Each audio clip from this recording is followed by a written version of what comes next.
Salam à tous, Baruch Hashem. On a trop de reprendre ensemble c'est faire Etz Adaat. Donc rappelez-vous, on était sur cette question fondamentale de la création du monde. Pourquoi Kadosh Baruch Hu a créé le monde, a voulu créer le monde à la base sur l'attribut de rigueur, et que finalement, on dirait qu'il est revenu, si on peut dire ainsi, bien que c'est un abus de langage, parce que ce n'est pas la réalité, sur sa décision. Et il a d'abord précédé la miséricorde à son attribut de rigueur, et donc il a associé la miséricorde qu'il a précédé à l'attribut de rigueur pour créer le monde. En réalité, on a commencé à voir que cette volonté d'Akadosh Baruch Hu de créer le monde sur la rigueur, c'est de nous maintenir en réalité dans notre attachement à Akadosh Baruch Hu, pour être dans le lien d'amour avec Akadosh Baruch Hu en permanence, afin qu'Hachem puisse nous donner tout le bonheur qu'il veut nous déverser, qu'on ne peut recevoir que dans l'attachement à Hachem, et que si on s'écartait un tout petit peu d'Hachem, tout de suite on reviendrait dans le droit chemin par la tribu de rigueur qui nous remettrait en place. Et là, on va voir qu'en fait, la tribu de rigueur, la Midat Adin, le nom de Elohim, est la racine de la miséricorde d'Akadosh Baruch Hu, si on peut dire ainsi. Et il nous dit voilà, chez Masbi, Rabbi Nachman, Belikute Moharan. Rabbi Nachman, il explique dans Belikute Moharan, dans l'enseignement numéro 206, un verset que David Amelech a dit dans le Teilim 119, dans le psaume 119, qui dit la chose suivante: Je me suis égaré comme un agneau, Ken, Taïti Kessé, Oved, Bakesh Avdecha. Je me suis égaré comme un agneau qui s'est perdu.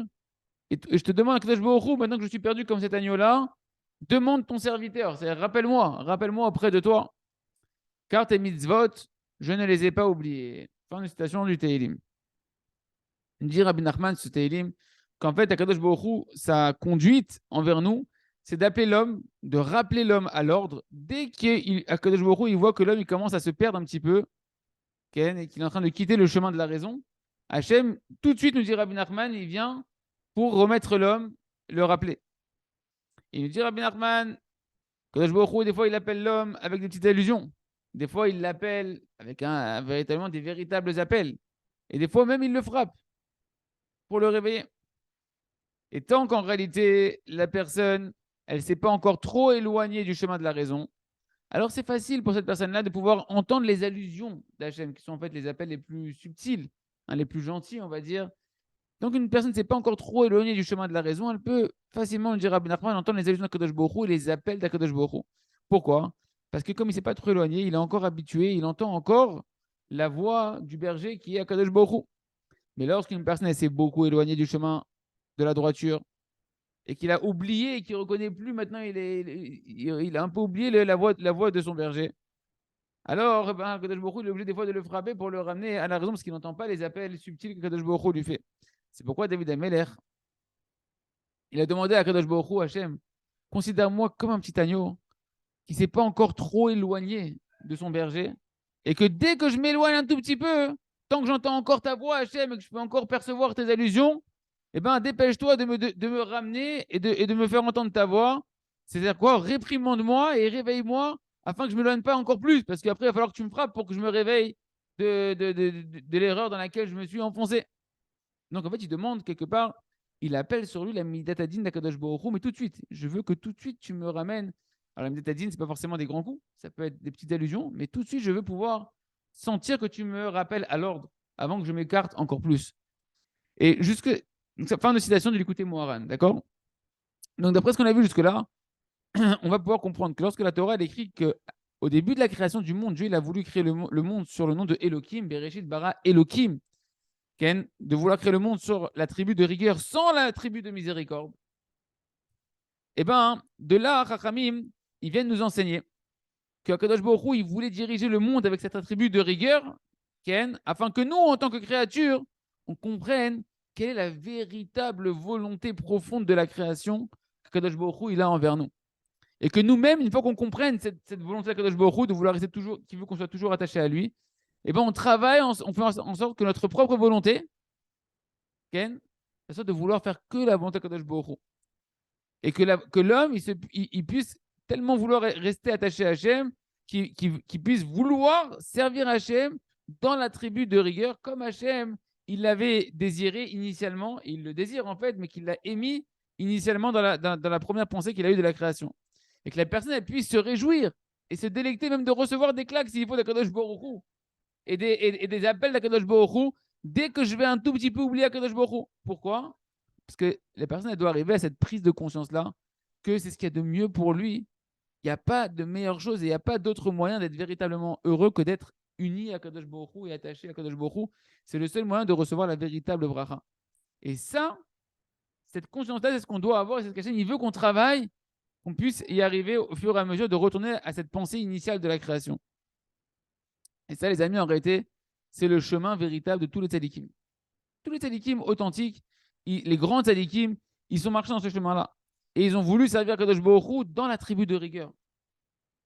Comme on voit de l'élu des patriarches, qui est Yaakov Avinu, que son mérite nous protège, qu'il a dit dans les parachutes qu'on vient de passer, dans Bereshit 28, dès qu'il s'est réveillé de son rêve prophétique, ouais, et il était en chemin pour aller chez Lavan, il a dit, et je reviendrai, lorsque je reviendrai en paix dans la maison de mon père, Ve'aya Hashem l'il Elohim, et Hashem, il sera pour moi un Dieu.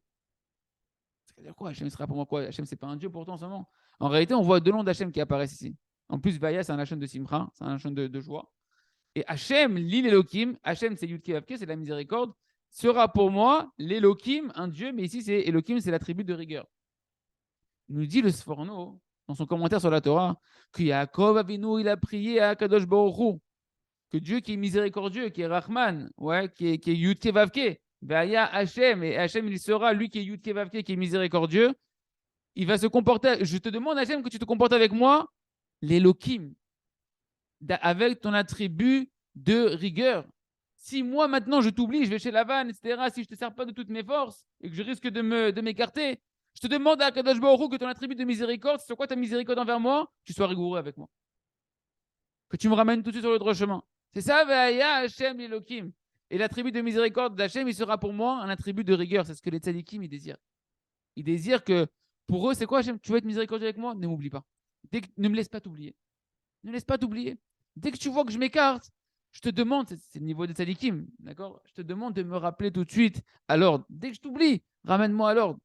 Envoie-moi une punition, Kaviachol, un petit coup de bâton qui me permette de me remettre sur le droit chemin, car c'est ça toute ma volonté de rester en permanence attaché à toi. Et ça, les amis, c'est en réalité le chemin de tous les grands dirigeants du Ham Israël qui ont quoi? Comment ils ont fait? Attends, c'est des martyrs, c'est des trucs. Non! Eux, ils ont perçu la grandeur de l'amour d'Akadosh Baruch Hu. Et tellement ils sentent cet amour d'Akadosh Baruch Hu qu'ils veulent rester attachés dans cet amour avec Hachem. Et ils ne veulent pas s'écarter de cet amour avec Hachem. Et ils demandent à Akadosh Baruch Hu, conduis-toi envers moi avec l'attribut de rigueur. En étant conscient que quoi? Que chaque réprimande d'Akadosh Baruch Hu, elle a un seul but, me ramener à m'attacher encore plus à Akadosh Baruch Hu. Et dans cette conscience-là, il remercie Hachem. Il loue Akadosh Baruch Hu sur chaque réprimande.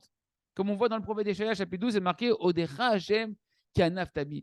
Je te remercie, le prophète d'Échaïa dit, je te remercie Hachem car tu t'es mis en colère sur moi. Il remercie qu'il s'est mis en colère. Oui, parce qu'en fait, il a compris que la colère d'Hachem, ce n'est pas une colère comme toi et moi, on imagine. C'est en réalité un visage qui vient te faire prendre conscience de mon fils, tu es en train de t'écarter du bonheur, tu es en train de t'écarter du paradis, tu es en train de t'écarter de la chambre des trésors du roi. Reviens à l'ordre. Donc, dans cette conscience-là, le prophète, il nous dit remercie Hachem quand tu sors la colère divine. Parce que cette colère divine, c'est pas qu'il t'en veut, Hachem. C'est qu'Akadosh Baruch Hu, il veut pouvoir te donner encore plus. Il est en train de te partir du chemin où il peut te donner Akadosh Baruch Hu. Et ça, les amis, c'est un niveau que chacun on doit y aspirer dès maintenant, petit à petit à notre niveau, d'y aspirer, de vouloir servir Akadosh Baruch Hu dans l'attribut de rigueur. Dans la dimension de ce qui est marqué dans le verset, dans le Teilim numéro 94, heureux l'homme que Akadosh Baruch Hu, il le fait souffrir. Heureux l'homme qu'Hachem, il le fait souffrir. Et qui, des souffrances qu'il est en train de traverser, il se rapproche de la Torah, de comprendre encore mieux la Torah et le Ratzon d'Akadosh Baruch Hu. Heureux l'homme que quand Hachem il le fait souffrir, tout de suite il se remet en question. Pourquoi Hachem me fait souffrir? J'ai dû m'écarter de la Torah, j'ai dû m'écarter de l'attachement d'Akadosh Baruch Hu, et qu'il apprend de sa souffrance à se reconnecter à Akadosh Baruch Hu, à se reconnecter à la Torah, à faire teshuva dans la simcha et dans la havat Hachem. C'est-à-dire que cette personne-là, en réalité, il est conscient que l'attribut de rigueur, qui est la souffrance qu'il est en train de vivre, elle provient de l'amour d'Akadosh Baruch Hu et de la volonté d'Hachem de te rapprocher de nouveau de lui pour pouvoir te donner encore plus. Et donc, la personne, elle va pouvoir elle-même demander à Akadosh Baruch Hu, Hachem, je t'en prie, Hachem, ne me laisse pas t'oublier. Et fais-moi des allusions tout de suite. Des allusions, c'est des trucs qui sont un peu dérangeants. Mais on ne demande pas des grandes souffrances, on demande d'avoir la clairvoyance que dès qu'Akadosh Baruch Hu, je m'écarte, fais-moi des allusions tout de suite, des petits dérangements dans ma vie, que je prête attention à ces dérangements-là pour tout de suite revenir dans le droit chemin. Ça s'appelle l'attribut de rigueur. Des petits dérangements, c'est un attribut de rigueur. L'attribut de miséricorde, c'est tout va bien. Tout va bien, il ne se passe rien, tu n'as aucun problème, mais tu t'endors. tu sais pas, tu te rends pas compte que tu t'écartes. On demande à Hachem, chacun à notre niveau, Hachem, j'ai conscience maintenant combien tu m'aimes. J'ai conscience combien tu vas me donner le maximum de bonheur. J'ai conscience que tu me donnes ce bonheur-là que dans l'attachement avec toi. Alors je t'en prie, Hachem. Dès que je m'écarte et que je t'oublie, que je suis en train de partir dans le mur, rappelle-moi à l'ordre. Réveille ton attribut de rigueur, mais avec modération et donne-moi la conscience de voir tes allusions afin que tout de suite je revienne vers toi et que je ne m'écarte pas de toi, ne serait-ce que de l'épaisseur d'un cheveu. Comme ça, on puisse être dans l'attachement à Kadosh Baruch Hu, dans la simcha et dans la bracha. Yersan Shinske Kolze, Chazak, Venit, Chazek.